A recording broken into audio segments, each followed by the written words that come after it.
Let's start off by looking at maps. So in the test, you might get a question like this, where they will show you a simple map or a diagram.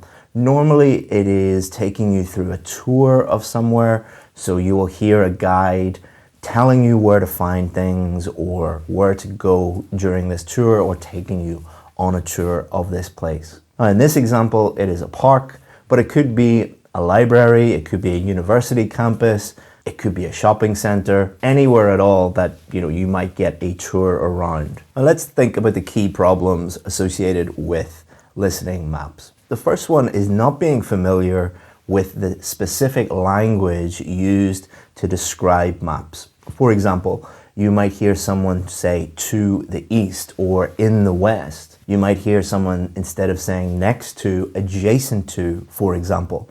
So you don't want to be thinking, what do these things actually mean, and being totally confused. So you need to familiarize yourself with these words and phrases. And what I'll do is I'll put a link below in the description, and the description will go through all of these. If there are any on that list that you don't understand, look up the meaning of it and get used to listening to those and understanding those. It'll make your job much, much easier. The next problem that a lot of students face when it comes to maps is they're doing too many things at the same time. Now think about what you're doing when you're doing a maps question. You're not only listening, you're thinking about this unusual vocabulary. You're having to visualize, imagine yourself walking through the map.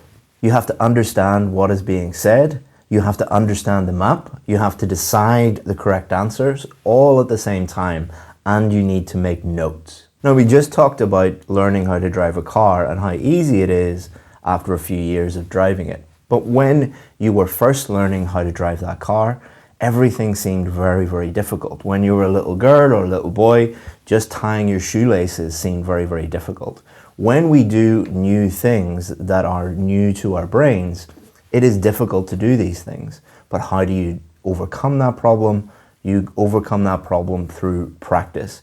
You practice these maps questions, use the strategy that we're going to give you. The strategy is designed to make everything much, much easier. I know I've said this before, don't look at this video once and then think, I'm going to get a band 9. That's not how it works. Now, the third big problem is visualization. What do I mean by visualization? Visualization refers to being able to generate visual maps in your brain. So if they are describing this park, the best students, the students that get the highest score, can imagine themselves going through the south gate. They can imagine walking past the lake. They can imagine seeing an adventure playground in their mind. Now, I've worked with a lot of different students over the years. Some students find this very, very easy. They have a visual brain, it seems, and other students find this nearly impossible. If you find it easy, you don't need to worry about this, but if you find it difficult, one of the things that I have found works really well with students is removing this negative self-talk. So what a lot of students have said to me is, I'm not good at this. And really, they're not bad at it. It's not that that is an issue. They're just creating an excuse in their head.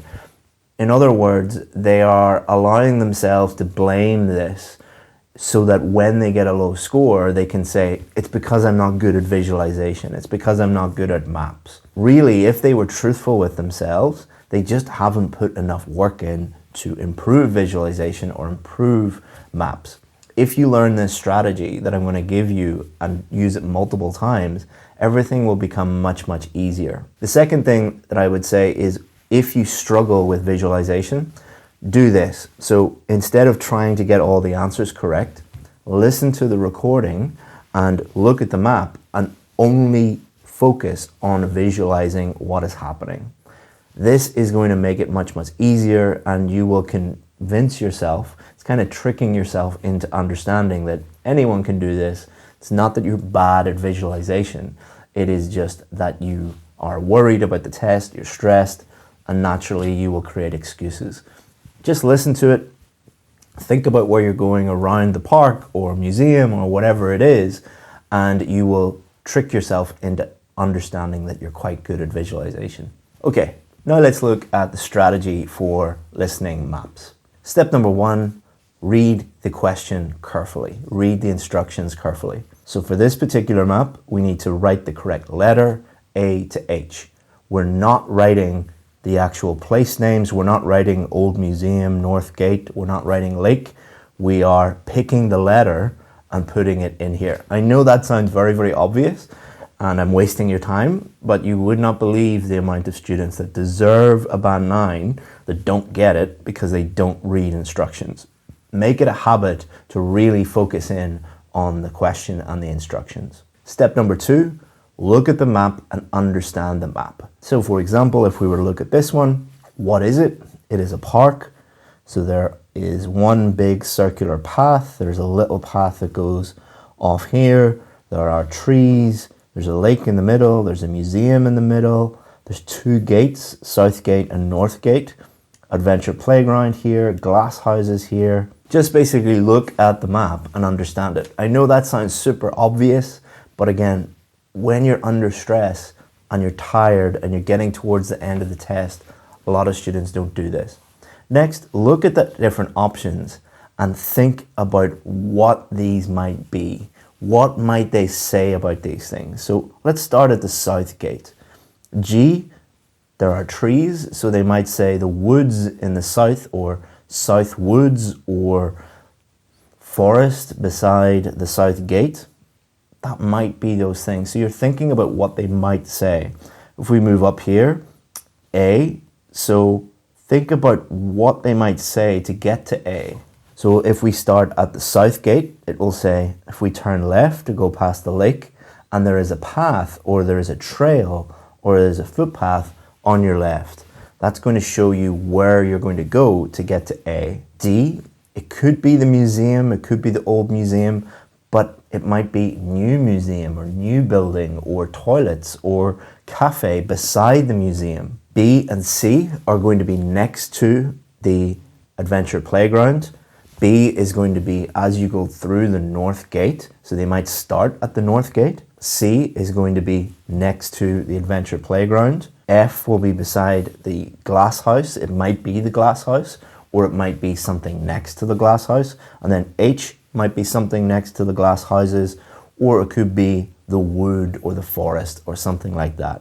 So you're thinking about what it could be, but you're also thinking about, if I walk through this map, what directions or what things will I hear that will get me to each of these? And this might sound like it will take a lot of time and you won't have time to do it, but the more you do it, the quicker it will become until it becomes natural. So imagine you're standing at the North Gate. What direction would you go if you were going to go to A? So if we're standing at the North Gate, it probably will say, if you follow the path to your right, so we're standing here, we move down, and that will get us to A. If you go left, you will see the adventure playground, you'll see the museum in front of you. You want to actually visualize walking around this thing before you even hear it. That is going to make it much easier for you to visualize as you are listening to it. Now we want to look at the different options here, so 11 to 16. So we want to think about 2 things. Number 1, will there be any synonyms? So cafe, what is a synonym of cafe? Coffee shop, maybe restaurant. Toilets, there aren't many, there are a lot of synonyms for toilets, but they might say something like, if you need to go to the bathroom. So think about those synonyms and then think about, where might these things be? Are there any obvious places where they would put the cafe or where they would put the toilets? They're probably not going to put the toilets deep in the middle of the woods. Maybe they might do, I don't know. But it's probably more convenient for them to put the toilets beside the old museum or beside the glass houses or beside the adventure playground.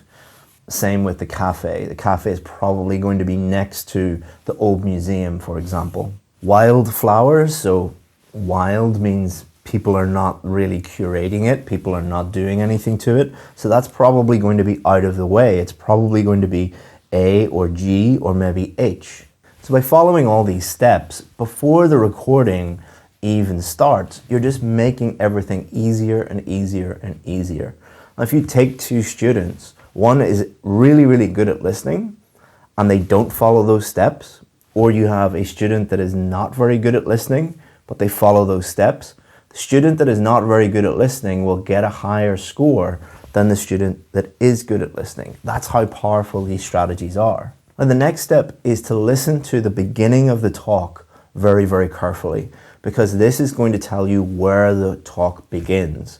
So they might begin at the south gate here, or they might begin at the north gate. Those are the two obvious places where they will begin. You must go through a gate, you must go through an entrance, but it's not guaranteed. Probably will happen. And if they start at the north gate, then if they say to your right, that is going to be different from to your right at the south. So if we have a look here, if they start at the south gate, to your right are trees, H, and glass houses.